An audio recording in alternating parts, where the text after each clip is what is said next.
Please kindly click on the red subscribe button below this video and subscribe to our YouTube channel. Thanks, God bless you as you do this.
Praise the Lord.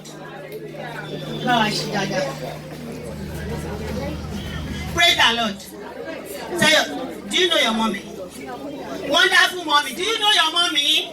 Excellent mommy. Kiss your mommy. My mommy, I love you. Yes.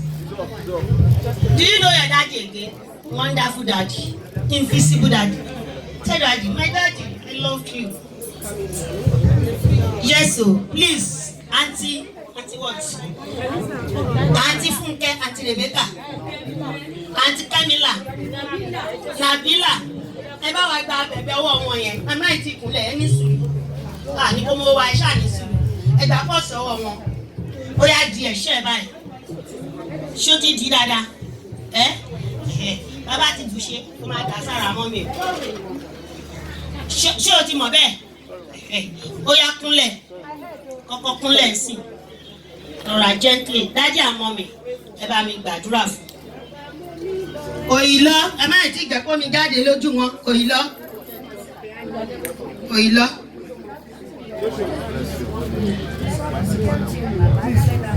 Please, get one chance.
Enlevez la force.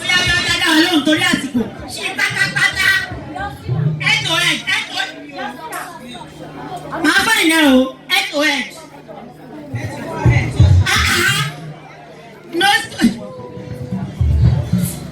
ẹ̀rí ó yá gbé sókè ẹjọ́ ẹ ṣí fẹ̀yìn pátápátá ẹ̀júlẹ̀.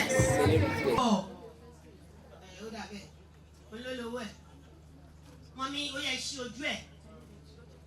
Ẹ bá ṣá best lady dà ẹ bá ṣá owó ẹ̀ best lady dà ẹ bá ṣá. Ó ti débi ògo. Ó ti débi ògo. Ẹ bá ṣá. Ó ti débi ọlọ́jà ẹbí ọkọ o. Ó ti débi ògo. Ó ti débi ògo. Ó ti débi ògo. Ó ti débi ògo.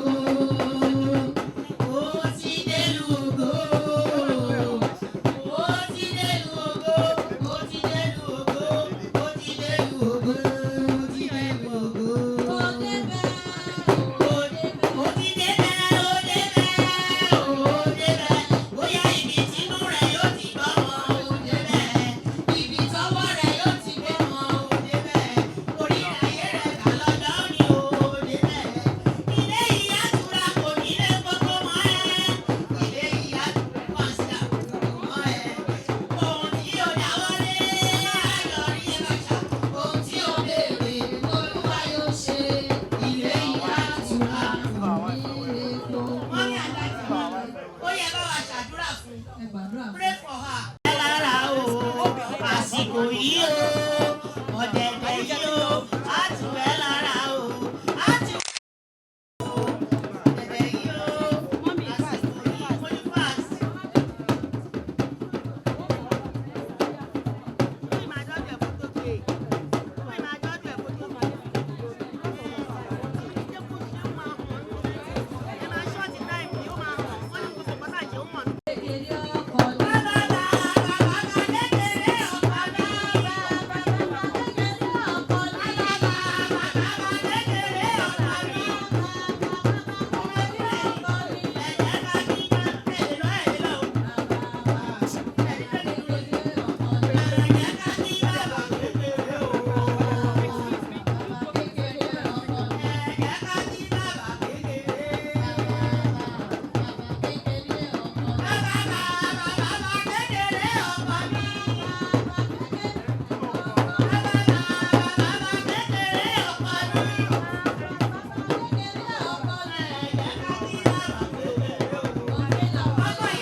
Hallelujah. Amen.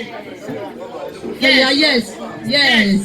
Mommy, ẹni bọ́ lọ́wọ́ rẹ̀ o, ẹni bọ́ lọ́wọ́ rẹ̀ o, aya ọmọ rẹ̀ o, ẹni bọ́ lọ́wọ́ rẹ̀. Ẹ mà ní kú lójú rẹ̀ o, ẹni kú lójú rẹ̀ o, aya ọmọ rẹ̀ o, ẹni kú lójú rẹ̀ o. Mo jẹ́ fọ́kàn lórí ẹ̀ lọ́rùn. Kíkú má pa ya ọkọ mi, kárùn má ṣe ya ọkọ mi, kó lè bà mí tọ́ méjì o. Kíkú wá.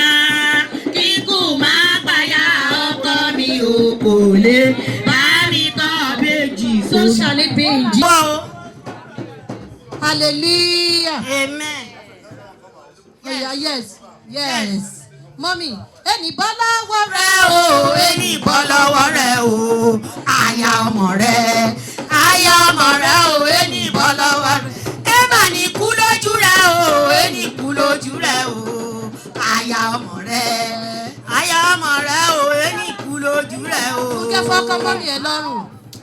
Kíkú má pa ya ọkọ mi, kárùn má ṣe ya ọkọ mi, kó lè bà mí tọ́ méjì o. Kíkú má pa ya ọkọ mi o, kò lè bá mi tọ́ méjì. So shall it be in Jesus' name. Amen. Ó yá dì mú. Fúnkẹ́ jókòó sáàrin wọn bẹ́ẹ̀. Be comfortable, that's where you spend the rest of your life. There will be no regret of whatsoever in Jesus' name. Amen. Mommy, by the special grace of God, Funke will start a state of triplets in Jesus' name. Amen. Because I can see my mommy, she's very strong. Yes. To back three children at a time. Yes. Àbí bẹ́ẹ̀ kọ́ ni mommy. Bẹ́ẹ̀ni, wọ́n lè bí bèjì. Àyà yìí gbà báyà yóò gbé. Àyà wọn gbé. Yes. Bímọ bí bèjì ń gbé o. Bímọ bí bèjì ń gbé o. Bímọ bí bèjì ń gbé o.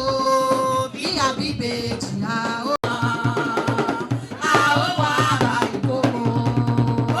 Tó yẹ wípé a ó jẹ àjẹyó. Jésù Olúwa wa. Ẹ lọ jókòó pẹ̀lú ọkọ yín. Ẹ dì í mú kẹ́ máa mú lọ. Wọ́n ti yànda fún yín. Carry your property.